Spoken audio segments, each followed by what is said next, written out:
Hey, and welcome to Stripped Down Spirituality, the podcast where I, Lezli Goodwin, Centers for Spiritual Living Minister, try to answer your questions on spirituality, life, and whatever comes up.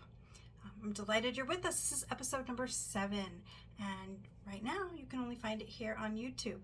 But planting a seed, we're having some conversations about maybe distributing this in additional places. So keep your ear down to the ground and see what you hear.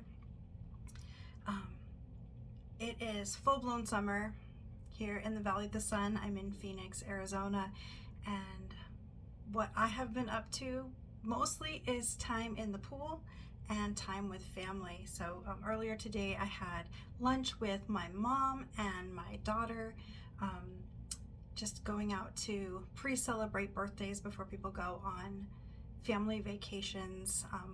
One of my nieces is getting married in Arkansas soon, so my mom's going to be there and out of town for my birthday. And we went out to lunch and played with the dogs a little bit, had a nice time. So 'tis the season. In a couple of days it's our son's birthday, and his wife is very expecting a new baby, so we're waiting with bated breath for the next grandbaby to come along. And so it's been a lovely week full of just connecting. I hope that you've been having a great week too. So let's do what we do here and get to our questions. Our first question says, for anybody who doesn't know, my computer with the questions is right down there. So when I'm looking down, I'm reading. Do you have a guiding spiritual quality? I'd love to hear about it. I do. So quick, for anybody who maybe isn't familiar with the language of spiritual quality, it is an aspect of the divine oneness, however you choose to label that. I often call it spirit or sweet spirit. An element that is part of that spirit that it builds into all of its creation. So I like to refer to what I call the Big 12, which comes from a body of work from Christ Church of Co-Creation, which is a science of mind teaching organization. And they are abundance, balance, beauty, freedom, joy, love, order, peace, power, unity, wholeness, and wisdom. That's the Big 12. And it doesn't mean there aren't other ones. Of course there are. But I do find that other words for those qualities often kind of roll up to one or two of the Big 12. So I tend to start with that. And one of the Big 12 is mine, and it is freedom. Because for me, when I think, what does Spirit want from me? What is the expectation of Spirit upon my life and my beingness? And what I have landed on is that it only expects me to express fully and completely as myself, in complete authenticity and holding nothing back. And the state in which I feel that I can do that is freedom. So freedom is my guiding spiritual quality, at least in this phase of my life. And actually, it's a little hard to show. There we go. So my tattoo actually says freedom in my handwriting, and then I have my birds, and my birds represent my spiritual journey from discovering the desire for spiritual life and beginning to meditate in my 20s through all of my science of mind learnings and ministerial school, practitioner studies, ministerial school, and ordination. And then ordination birdie isn't ever completed because my journey isn't ever completed. So yeah, freedom to express, freedom to be whatever we're called to be, and freedom from discord, freedom from bondage of any kind. And that's my thing. Hey, put in the comments what yours is, if you have one. I'd love to hear about that. Question number 2. What spiritual practice do you use when nothing else is working? Okay, so there's 2 ways to read this question. There's what spiritual practice should one use when nothing else is working, versus what spiritual practice do I personally use when nothing else is working. And I'm going to choose to answer it the second way, because I don't think there is the answer, like a one answer for the first potential reading. I don't think that oh, things aren't working. What you're supposed to do is this, because what you're supposed to do is the thing that helps get you back on track. And I tend to say, go back to the basics. What was one of the first practices that helped you feel better when you were starting to study spirituality or metaphysics? For me, what works for me when nothing else is working and I'm losing my mind is I do the releasing prayer from the Fear to Faith process. So Fear to Faith is a guided meditation with a worksheet. So you're kind of in and out of meditation and with writing. And it helps you identify your mistaken belief or your word of error, as that body of work calls it, the behavior that you do when you're caught up in that fear or your word of resistance, and the quality of the divine that represents a healing of that situation or that fear, and that is your word of faith. And then it builds it into this posture prayer, a moving chant where there are hand motions, and you say, so it would go like, I release my belief in destruction, I release my need to freak out, I'm grateful God is the peace I am. And you would do that over and over again for 70 times in a row, which takes a little less than 10 minutes. And then you would do that 7 days in a row.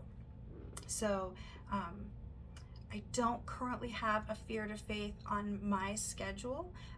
So I will look at the center schedule and see if we have one that is being offered online. And if we do, I'll put the information in the show notes. If we don't, I will take it into consideration that perhaps that needs to be added to the schedule.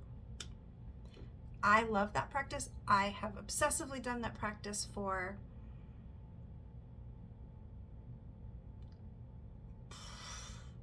12, 13 years, a long time I've been doing that practice now. Okay, question number 3. I love when we're zipping through these fast. How do prosperity and abundance teachings fit into New Thought without sliding into pure materialism? Ooh, that is such a good, I see why I chose that question from the list. So I think that there's a misunderstanding about prosperity and abundance teaching in Science of Mind, or at least a limited understanding of it. So when people think of prosperity and abundance teachings in Science of Mind or in spirituality, what they tend to think is it's about manifesting abundance in our personal lives. And it is, and there's nothing wrong with that. There's nothing in this spiritual teaching that suggests that wanting material things is something that is shallow or of a lesser value than other kind of spiritual leanings.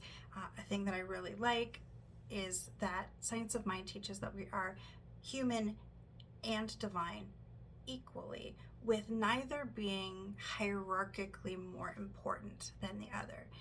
And so it is expected that we enjoy our physical lives, our physical bodies, our stuff, our money, our hobbies. All of that is as valuable as our meditation and our time communing with the One, that it's kind of all pieces and parts of the same thing. There is no division between the sacred and the mundane. So yes, absolutely. There's all kinds of stuff in Science of Mind about manifesting what we want, including abundance and prosperity.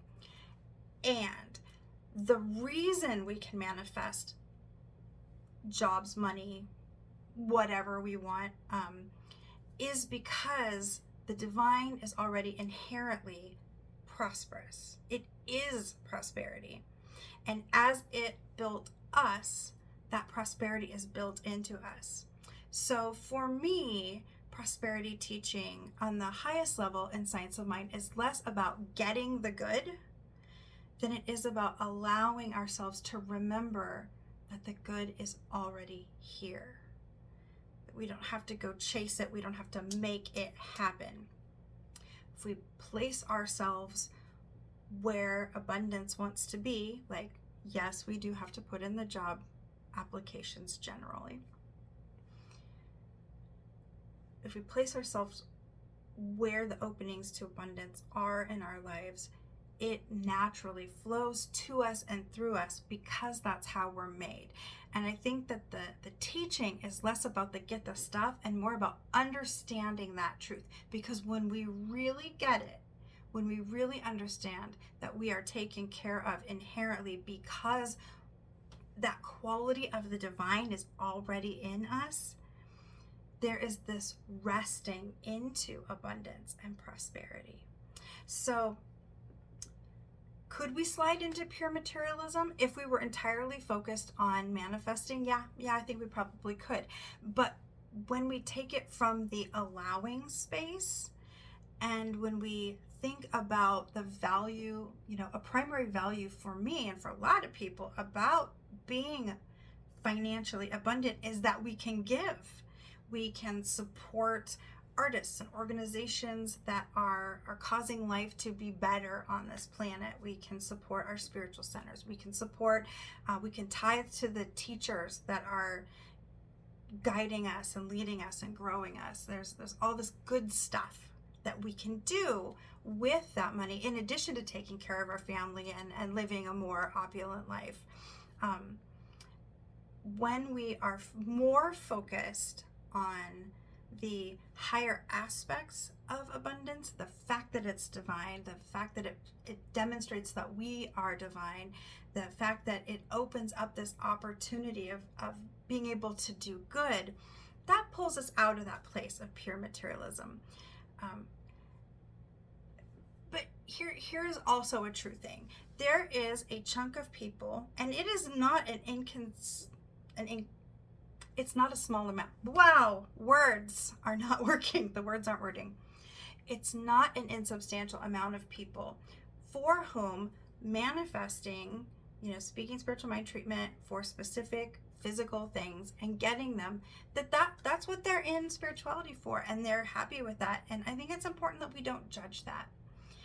Everybody is here to do what they're here to do. And if there is no hierarchy between the spiritual experience and the manifest physical experience, then there isn't any reason to draw a line between what is appropriate to be seeking through spirituality and what is not. So while stopping at the manifestation level was not something that satisfied me personally, if it does you, sweet. And there might come a point where it doesn't anymore and you want to go into the deeper levels. And awesome, it's gonna be there for you when you are ready for it. And if that never happens, cool. I just don't see any reason to make it wrong. And so it is with our drink of water to seal the deal. Okay. Question number 4. If God has a plan for me, why is my life so messed up? I love this question. There's a lot in that question. And I am going to say the thing that often upsets people. So if you think that might be you, take a breath. I don't think God has a plan for you. Not because, and I'm not saying only you has a plan for everyone in life, but not you. I don't think that the divine has set plans for us. I don't think that's how it works. My reading of Science of Mind does not say that that's how it works. Instead, I think that the universe is set up, the divine is set up to meet our plan for ourself and support us in moving that forward in the highest and best way. So very often people come to me and there is this level of concern that if they make a decision and they don't make the right decision, they're going to screw it up and then mess up their fate, mess up their destiny, and they're never going to be able to fix it. And that implies that there's one right way to do life and it's already predetermined. And nothing that I understand about the divine says that. Instead, kind of going back to question 1 where I said, it is my understanding that God's only expectation of you is to express fully as yourself. If that's all that Spirit wants from you, then you can make the choices that make sense to the life that you seek. Now, why is your life so messed up? I don't know what's going on with your life, and I'm so sorry that you're in the place where you would ask that question, because it feels like it comes from a place of frustration, if not pain, and I get that. And well, I don't think that God has a specific plan for you. The good news is that God is there for you in the plan you make for yourself. So I do think there can be a tendency when we're kind of bouncing between like traditional Christianity or other traditional religions and New Thought, kind of bumping between those teachings, we can kind of get stuck in, I can manifest anything I want, but God has a plan for me, and be kind of passive about even deciding what we want our life to look like.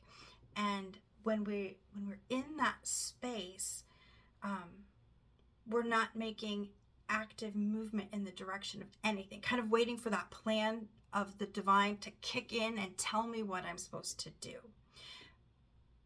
But if what you're supposed to do is express you, then I would ask, if you feel that your life is messed up, what would you rather it be? How would you rather be spending your time? How would you rather your relationships look? How would you rather be making your living? All these areas of life where we can just kind of land where we land, and then that's just where we stay because that's where we are.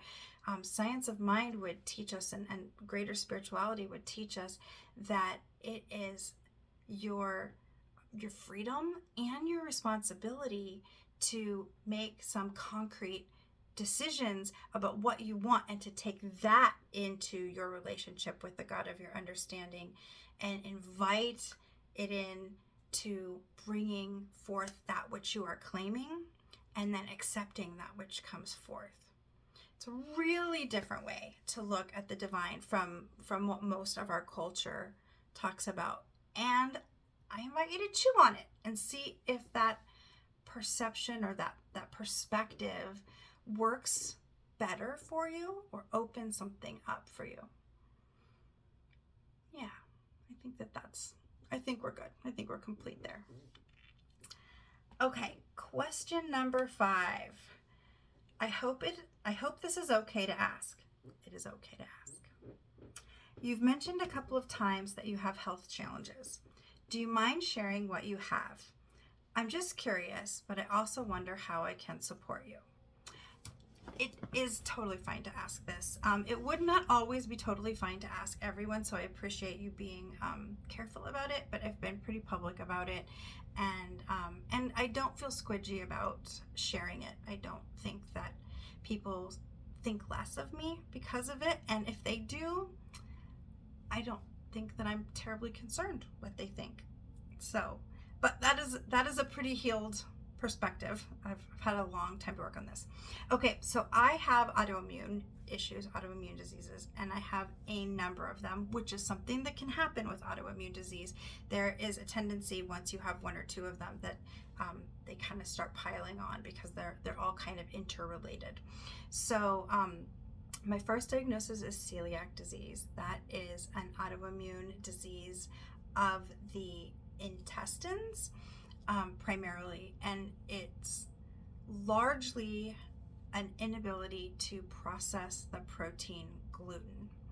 And you might know what gluten is because it is delicious, and it is in many delicious things. So poor Lezli, but it's been a really long time, and it's just not even a big deal to me anymore. I'm a reasonably accomplished gluten-free baker at this point myself because I like the yums. So celiac disease. If I am exposed to gluten, like say a restaurant isn't careful or I'm not careful and I accidentally eat something that I'm not supposed to have, a number of things can happen. I can have pretty severe gastrointestinal distress to the point that it's actually kicked off ulcerative colitis bouts, which is another autoimmune disease that I have. It can affect my thinking. It can bring on brain fog. My husband says it makes me very grumpy. I believe him. And even if I'm not having physical symptoms, it damages your intestines. It damages the cilia of your intestines. And that's what absorbs nutrients. So it is really common that people with celiac disease have nutritional deficiencies. And I do have that. I have to work really hard, especially to keep my vitamin D and my vitamin Bs, all the vitamin Bs, up high enough. I'm very regularly supplementing, and because of some genetic anomalies that I have, I need to make sure that all of my B vitamins are methylated, and that it's not as simple as just going to the grocery store and buying a supplement. Okay, so that's celiac disease. My second diagnosis is ankylosing spondylitis, and that is an autoimmune arthritis of the spine and the connective tissue, primarily around the spine. It's a systemic disease, which means even though the arthritis mostly affects the spine, the pelvis, the neck, that inflammation is body-wide. So that can lead to problems with your eyes, with your heart, with your breathing. There are a lot of organ involvement issues, as well as peripheral joints, fingers, toes, ankles, wrists, shoulders, and just body-wide pain. And the challenges that come with inflammation untreated can be organ failure. So I am very well treated because I'm not having anything to do with organ failure if I have any control over it. But you may have noticed, if you've been a long time follower, a student of mine, you've noticed I've gone through periods of time where I use a cane or a walker, and then like right now I'm not needing any mobility aids at all.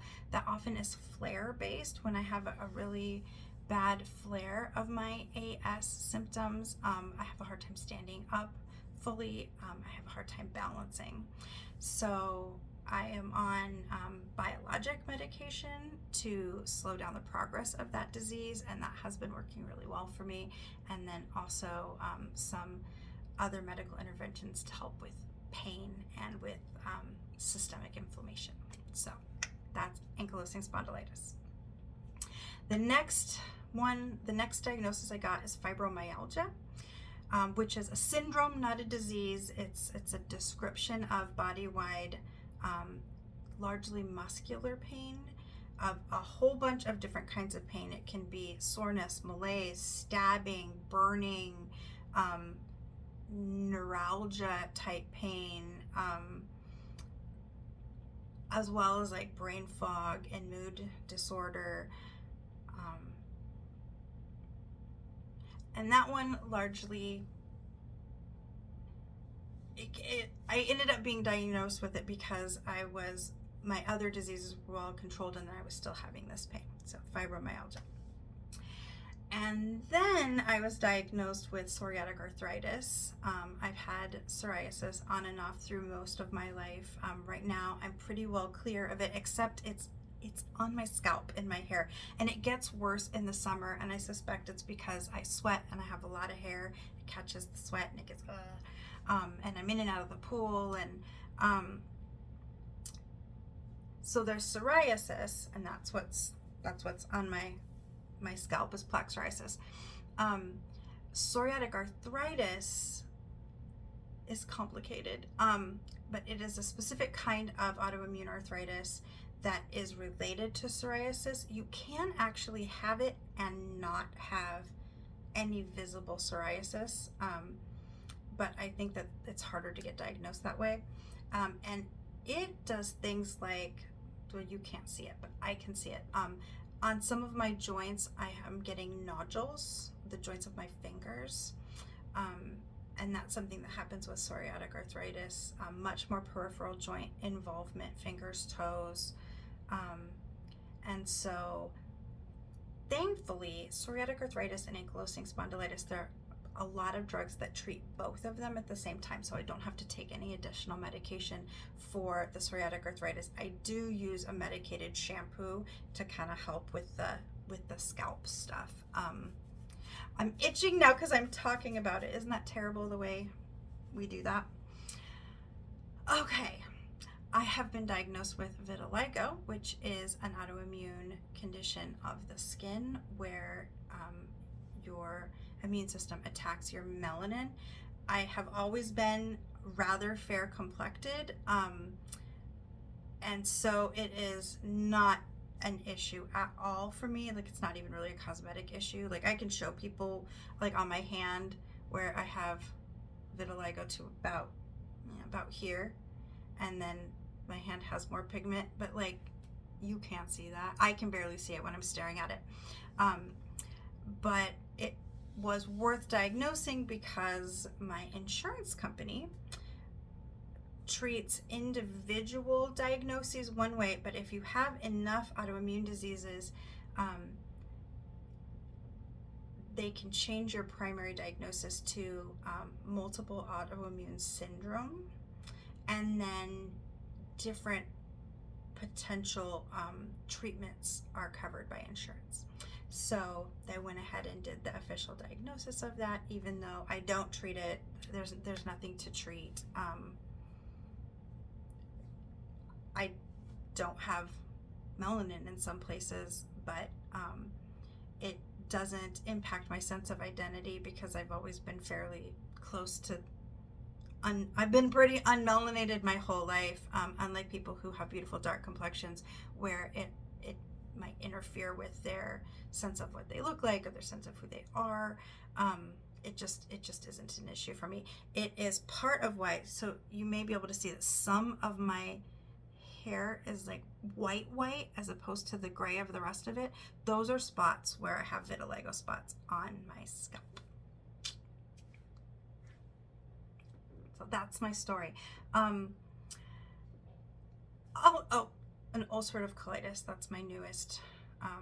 That is a deeply unpleasant intestinal issue that we are currently working on getting a better handle on medically.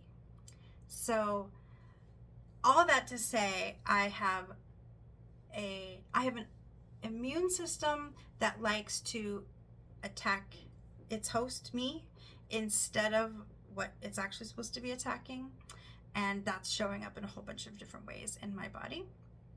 And right now my illness is pretty well controlled, and I appreciate that I have a really good team that takes very good care of me, and I have learned strong boundaries around stress and how much I work, and resting when I need to rest, even when there's work to be done, which is not my natural state of being, but I've learned it sometimes has to be that way.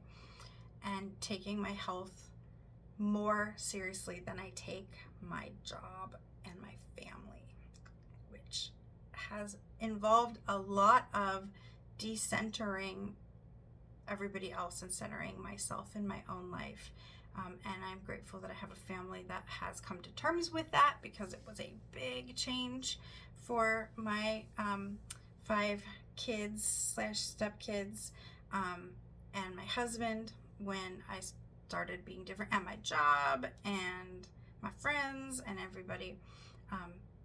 But I think it's, for people who are close to me, it's pretty obvious that it was necessary and that it is working well for me, and I am doing better. And when I feel better, then I get to do ministry, and that's my favorite thing. So that's what I do. So how can I be supported?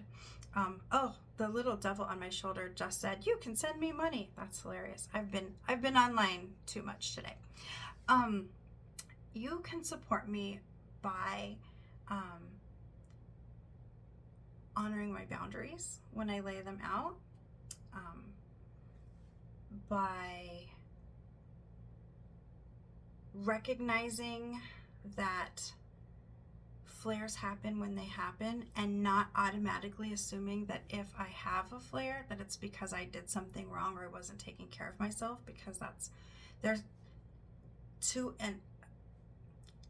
a certain amount we can impact it, and it's going to do what it's going to do. And it can be very frustrating to have people assume that I haven't been doing good self-care because I had a flare.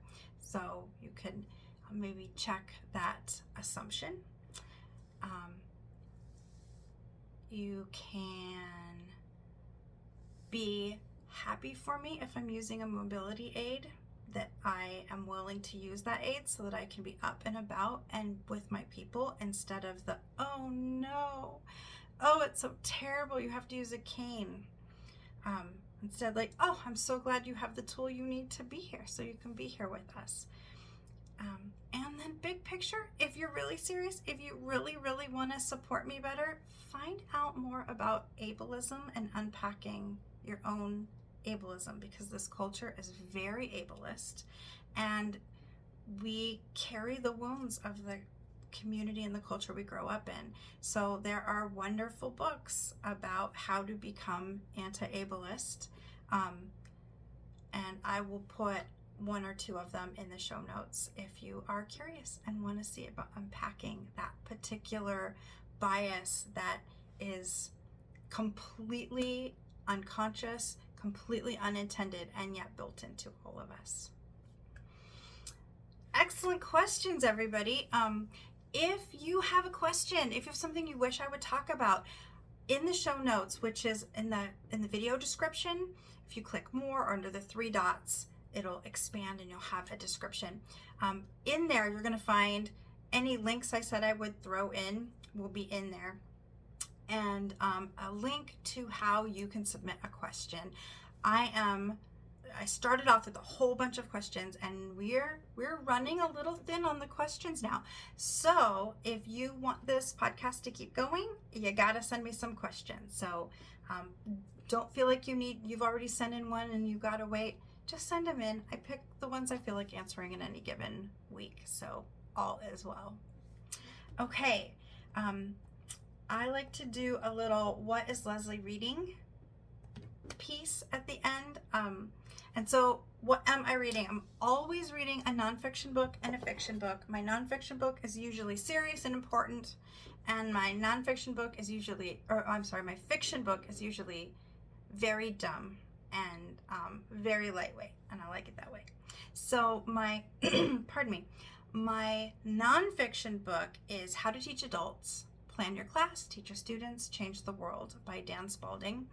I am reading a series of books on teaching adults to decide which one I'm going to use as my textbook for a series of how to teach adults classes that I will be leading over the next year. And my fiction book right now is The Joy of Hex, which is book 8 of the Moonstone Bay Cozy Mystery series by Amanda M. Lee. The last few episodes I've been kind of working my way through that series. And what is upcoming for me, I have a class coming up that starts July 21st, which is just a little bit more than a month from now. It is taught online, so it's available to everyone, and there are no prerequisites. It's called Ancient Wisdom and the Science of Mind. It talks about the wisdom that came from early cultures and how that has trickled down into science of mind, how it connects with what we believe now. It's a 5-week class, I think. It's a good one. I'm excited about it. So if you're interested, the link is in that description. And then I'm starting to focus in on the big class that I start teaching in October, which is Advanced Consciousness Studies. And this one has a lot of prerequisites, but if you have an eyeball at all, either toward really deepening in your own spirituality or becoming a professional licensed practitioner, Advanced Consciousness Studies is the pathway in. It's a 27-week class that is a little bit more robust than our typical center classes. I liken it to being in maybe 2 community college classes at the same time. The ante is raised academically, and it is a whole year on you, your consciousness, the science of mind, reprocessing everything you think you know about yourself, and really healing those deep wounds that sometimes we're even afraid to acknowledge are there. I'm super excited about it. If you're wanting to take Advanced Consciousness Studies and it's not being offered at your center, or you're not sure where to do it, we're doing this all online. We do have a hybrid classroom, so we will have some opportunities for the students that are in the Phoenix metro area to be in the classroom with us. but everything will be available online in real time, and it's my literal favorite class to teach. I look forward to it every time. I'm super excited. So if that feels like it would be interesting to you, I'll put the link on where you can find out more. And if you're not sure if it's right for you, go ahead and reach out to me. My email is on the website that I'm going to be sending you to, and we can have a conversation and see where you're at and if it's a good fit. Okay.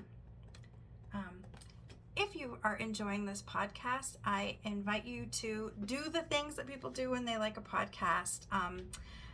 Subscribe to my YouTube page, like this video, click the bell if you'd like notifications when new videos come up. Put some comments in the comments. Let me know what you're thinking, or how you felt about any of these answers, or how you would have answered them. Tell some friends about it. Let's keep doing this. I'm having a good time. I hope you are too. And that is our show today.